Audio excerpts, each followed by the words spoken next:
Misy teny zay any amin'ny Salamo fa 7:30. Indro amiko manao hoe aoka iraikitra amin'ny lanilaniko ny lelako raha tsy mahatsiaro anao aho ry Jerosalema. Izany no sento ny ireo jiosy tany am-pelezana izay marary sy misento mahita ny fahavoazana any Jerosalema. Izay sary izay no tiako isaina saintsika ny amin'ny zava-misy eo anivon'ny firenentsika. Ny fanontaniana mipetraka dia hoe iza sisa no azo amin'ny tenaina amin'ity firenena ity. Ilay teny hoe sisa dia mbola teny amin'ny soratra masina koa, le reste. Io reste io terme teknika ny ilazana amin'ny ampahany ireo mpiandry tanàna mbola nijanona teo Jerosalema, amin'ny ampahany, ary nisy koa amin'ny ampahany ireo tany am-pielezana tany am-pahababoana.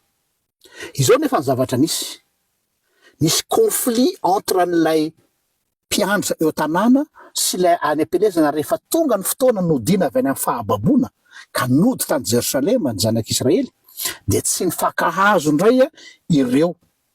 Dia hoe zahay niandry tanàna teto no tena tia tanindrazana ozy izy ny sasany.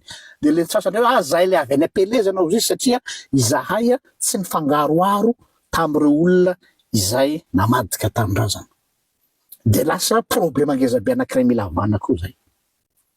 Dia ny soratra masina mipetraka hoe le reste, le sisa io anefany no nanangana any Israely indray. Zavatra fahita mazava tsara koa zany amin'ny fiainana firenentsika. Ny diaspora sy ny any an-tanindrazana. Tsy hoe rehefa any an-tanindrazana ny olona rehetra dia corrompu daholo, fa misy reste ao, misy sisa ao tsy miteny fa tena azo antoka tokoa.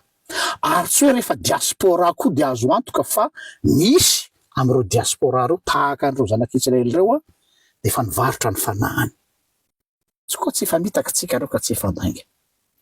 Ka eo indrindra no malasa ny eritreritra sy mampieritreritra ny eo amin'ny reconstruction sy ny refondation ny Madagasikara.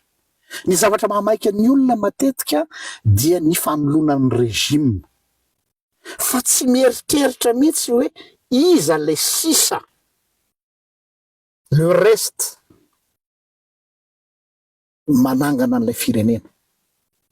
Tsy zay no tsy mahasoantsika zay, fa zavatra hafa no priorité ao ambany masontsika. Ka nanahy zany dia miantso ny mpiray tanindrazana rehetra, na nareo isika aty amin'ny diaspora na ianareo any Madagasikara. Iza le sisa tsy niakohoka teo anoloan'ny bala? Iza tsy nivarotra ny fanahany amin'ny mamona? Ka roa io. Zay aloha ny voalohany. Zay vao mieritreritra ny hafatsika. Sinon dia ny eo ihany no eo. Ampo mieritreritra.